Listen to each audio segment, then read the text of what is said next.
let's make some 19 teens and 1920s toddler summer girl hats.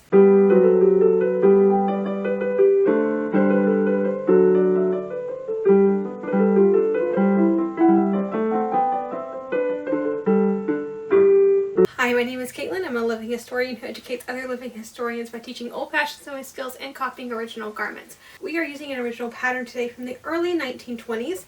I found basically the same bonnet 1817, I believe is the earliest I've seen it, which means it'll work for World War I. About 1928, 1929. So this is going to be a great little hat. I'm going to make 3 today. So we made toddler girl dresses a while ago actually, and I made them out of gingham. So I had a red one, a green one, and I think a yellow one. And so what I'm going to do is try to get some hats that'll coordinate with most of them. So I have here a beautiful little print, and this is yellow. It'll go with all 3 because all 3 dresses had embroidery on them with some yellow in the floral designs. So I thought this would be a very good versatile hat for all of them. For the red one, I thought a blue would look really nice because I did blue flowers on it. And then I have a plain very sheer or semi-sheer cotton lawn in pink because the green one and I believe the yellow one were embroidered in some pink. So I thought it would work good with those 2. My original pattern, I believe, is from Mrs. Depew. Interesting. I almost didn't purchase one. I found a good one from Commercial Pattern Archive, and I kept looking at it, going, I can do this, and realized I really don't want to draft anything today. That just sounds like work I don't want to do. Part of that is because I'm doing a huge job for a state historic site, and my brain has been drafted out because I drafted 3 women's dresses, all in different sizes, and 5 girls' dresses and a boy's toddler suit, all in the last 3 days, and I'm okay with that. It's worth the $10 of a pattern. So that's what we're going to use today. I'm going to get the pattern pieces together and decide if I want to do all the same style of hat, because that was my initial decision. But I also think one would look really cute as a sunbonnet. I'm wondering if I should do a sunbonnet in the stripe, because I know stripes look good in sunbonnets, and I'm not so sure about that round hat that I've been wanting to do. So I may be doing 2 with a round hat and 1 of a sunbonnet to give it a little different look as well. But we'll see. I'll put this together and we'll figure out what I want to do. Alright, let's start with the cutting. So we're going to start with the sunbonnet. There's seam allowance already included in this pattern. That's the wrong sunbonnet. There were 2 sunbonnets. Okay. I grabbed the wrong piece. Well, I'm going to cut the correct one first. Awesome. Okay. Am I missing a piece? Because that clearly says hat crown 3. It says sunbonnet crown 1. And there's no other crown pieces. Okay. The original pattern was missing the sun crown for version 4. Okay, we've included the brim and illustrations for it should you wish to attempt to make it. Okay, so it looks like we're freehanding this. How hard can this be? It's just a sunbonnet, right? It's more or less the shape. It's just, I see what they're doing though. It's like the curtain and the crown, or the crown, are the same bit. And it's going to need to be a little bit longer, I think. Here, and I'm going to cut. It kind of goes up. Goes down a little bit.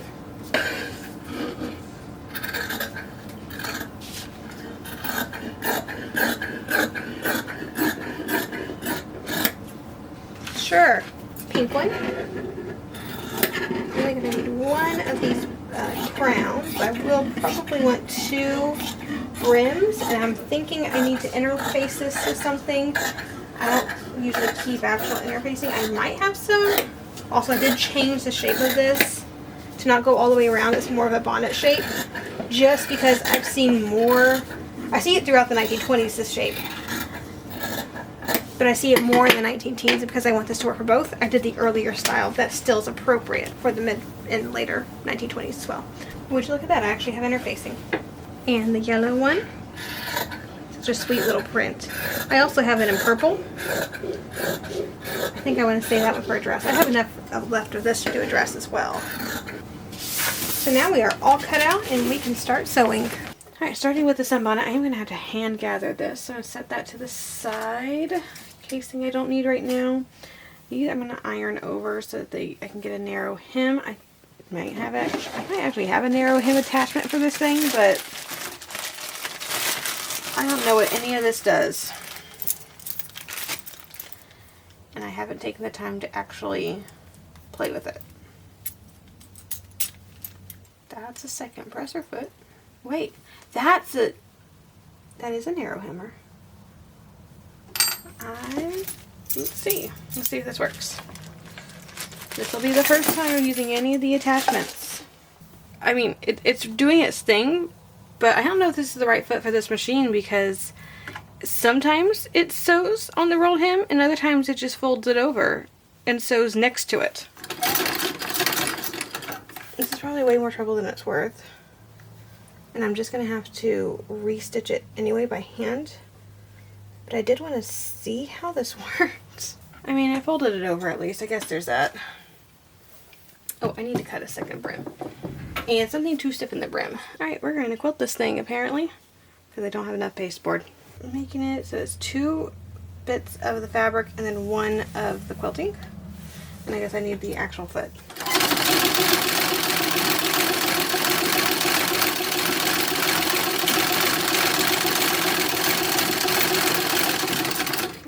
About half of an inch or the seam allowance of width away. And then before we do anything, I'm going to trim off the excess of the batting. Then I'm going to iron this and we'll go ahead and start with the quilting. Just start with the diagonal line, I suppose.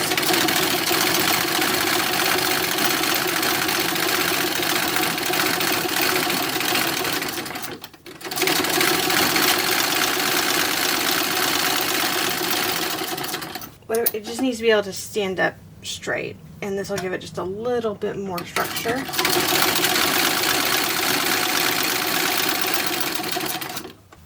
Alright, so I have the brim that we just did, and I just gathered the crown, crown, and I gathered it on. So this part is the curtain. It's the curtains all in one, which is really nice.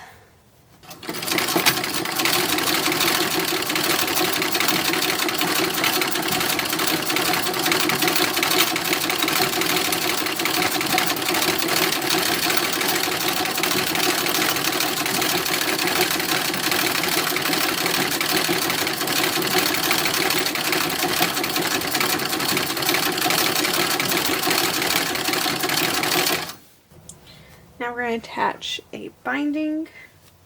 Alright, so this little bit here, that's going to go that way. This is going to get hemmed by hand. Yeah. And this, right where the gathering stops, is going to go here. And it may be slightly off because I did guesstimate this entire thing. Yeah, just a little bit, but it's not bad. I bet I can ease it in.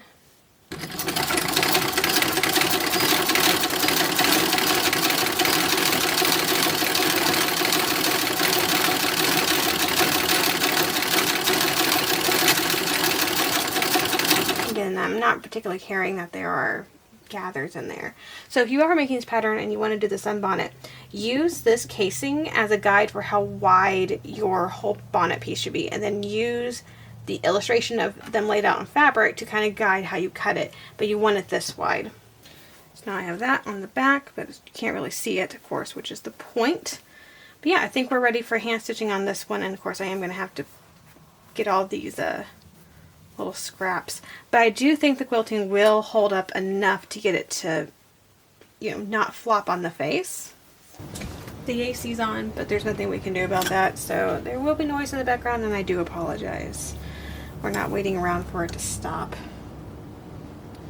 Alright, so seam allowance. Wait, I think I said this wrong. No, we're good. We're good.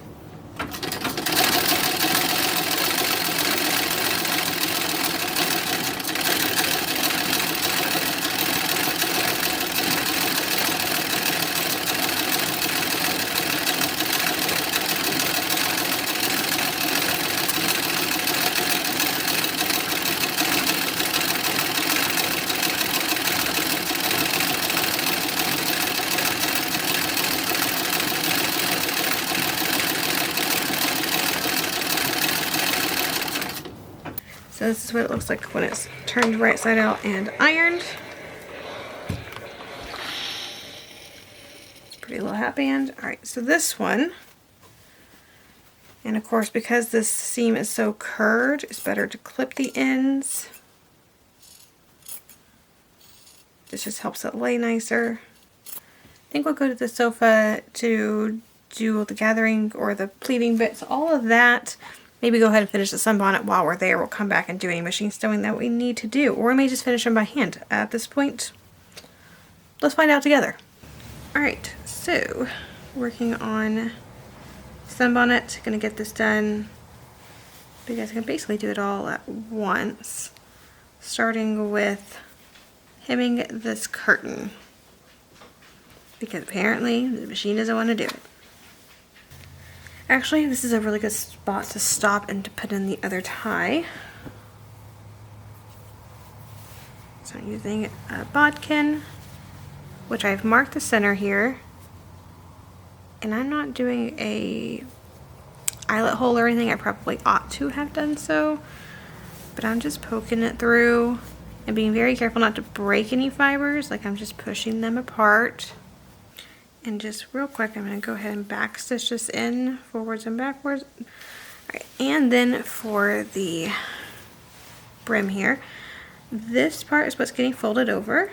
Make sure that's not on my, okay, cool. So I'm trimming down the crown and then the little bit of batting that's going to make this a little bulky. Sunbonnets are things that tend to take a little bit of wear, and so they usually need washing more frequently than other outer garments. So it's kind of important that you have all the raw edges covered. I'm not going to the very front of the bonnet because I don't want these stitches seen from the front. So I'm getting the batting, but not that top layer. I like to get the corners with like 3 or 4 stitches, just so they hold very well. Get to the bottom, I'm going to use a running stitch. Again, getting the batting, but not getting that topmost layer.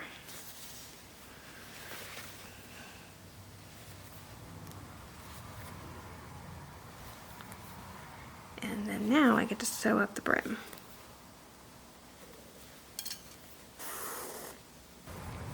Now if that's attached, I think the only thing to do is go to the front and get all those little flyaway threads. Alright. So the very last step is to pull on that. And of course that can be let out for ironing and all of that as well, but that is our little sunbonnet. Alright, so I'm using the pattern piece to mark where the pleats go.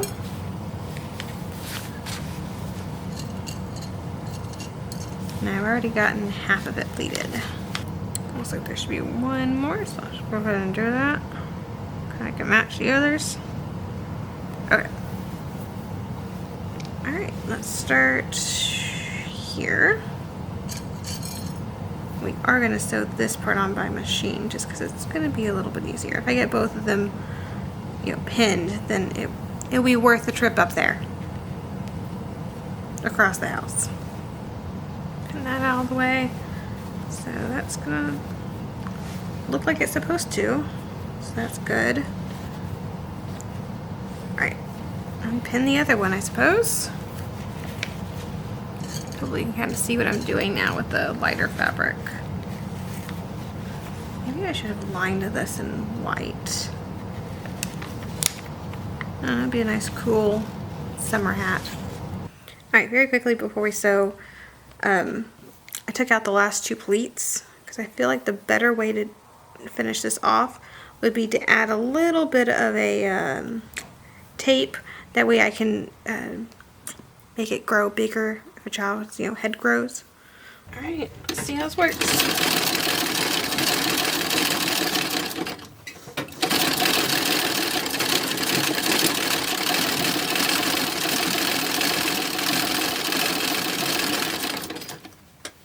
Same thing.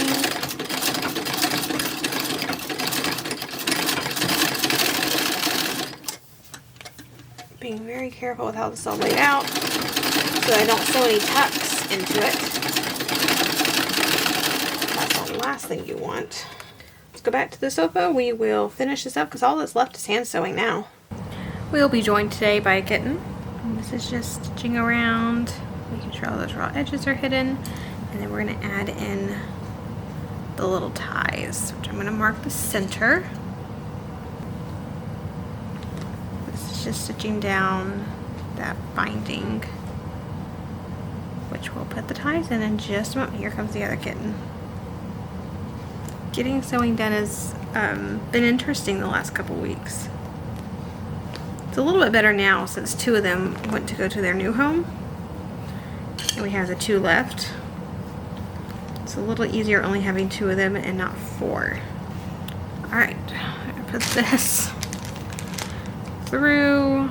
There's the halfway point. Gently push it apart.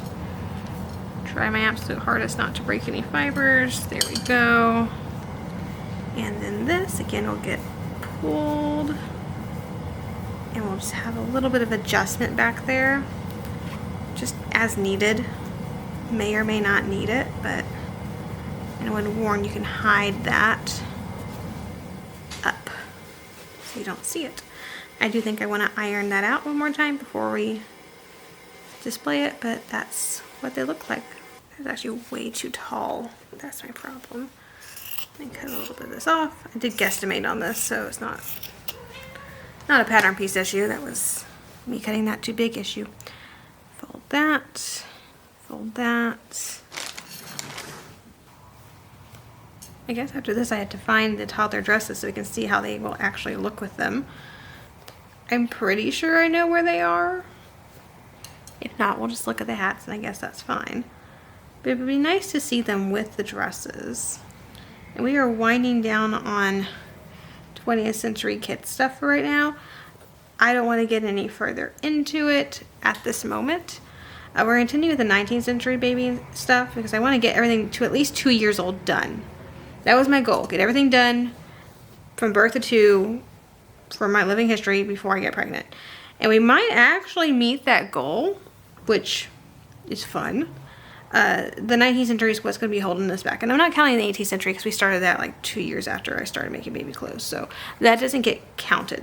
However, once I get to that 2-year point, I want to stop just so that I don't make a whole bunch of unnecessary stuff, because we're getting into, you know, a lot more gendered clothing. It's going to be a lot of time and effort and fabric to continue something that I may or may not use. I think we're going to stop. I think there's 2 more months of this. I think there's 2 more months. We're going to make some more hats. We're going to make hats for little boys, and then we're going to do the 1930s and 1940s little kids hats. And that'll basically take us into 2 years old. And there may be a few things like shoes, which you don't have, like Mary Jane shoes are appropriate for most of the 20th century and part of the 19th century as well. So I feel like I can find shoes pretty well, buy socks. So I feel like we'll be very well set off if we stop it here with the hats. And that way down the road we can continue with toddler stuff when the need arrives. We're also doing a lot less 20th century stuff than we were 2 years ago. So it may just end up being that we don't do a whole lot of this. Anyway, all that to say, we're going to have segment free, and I have been saving for years just house projects from historic magazines, like decorating stuff, because I really like the 1860s and 1870s method of decorating houses. And I kind of want to do some of those projects. So we're going to do like a decorating segment with historic projects, which I think ought to be a lot of fun. It's just random things like storing sheet music the period way, because I have that 1850s piano that is going to get tuned one day. Just little things, because I have candles around the house, and it's always really annoying to have to carry spent matches around. And the Victorians had these lovely little contraptions called matchboxes that were specifically to put spent matches in until it got full, and then you could just dump them out and reuse the same matchbox, which I think is a genius idea for someone, you know, who actually has and keeps candles around the house. So little things like that, just fun little crafts. So I think we're gonna call it like Victorian crafting corner or craft corner, something like that. And we're just gonna make up a whole lot of these little crafts that I have been saving in my mind of, hey, I wanna do this thing. I think it should be a really fun little segment. And it also kind of works out because my 20th century kid stuff is actually some of my least watched videos. And not that I do any of this for views, I actually don't at all. I do this entirely for education. And I know there are people who do need these videos. But I'm at the point right now where I don't need to do any of these videos anymore because I've met my goal, essentially. And there's no reason for me to continue it until I know that I'm going to need it. And then there's other things that I actually do need that I think would be a lot of fun on the channel. Alright, I'm going to iron these and find the dresses, and hopefully by that time the AC will be done and we can look at these with the dresses. Alright, so there we go. Took a while for the AC to stop, but yeah, I pulled out the dresses, I found them. Took me a second to find them, but I did find them. And here comes the cat to inspect them. At least it's a well-behaved cat. I don't think you can fit up there, honey. Okay, I guess you can. And so yeah, I think even mix and match, they will look really good. I mean, naturally, I think it's the way they look the best, just because yellow and yellow. That one has pink embroidery, so the pink, and then that one has the blue embroidery, so the blue. But I also think that the blue would look really good with the blue looks really good with the yellow one. And I think the pink, and I think the yellow also looks good with that one. And of course the pink with that one, or the pink can go with this one. I think that's really cute. And I think that works as well. I think the blue looks good with all of them. I think the yellow looks good with all of them. I think the pink really only looks good with the green and the yellow. Here, we're going to display them like that for a little bit. I think it's surprising like how much like these look like caps, almost like 18th century caps, except they're not worn like 18th century caps. But I think it's hilarious how similar they can be. Yeah, I think that's about it. If you've enjoyed the video, please like, subscribe to the channel, click that little bell notification so you're notified anytime I upload a new video, and as always, have a fantastic week, and I'll see you back here in the next video.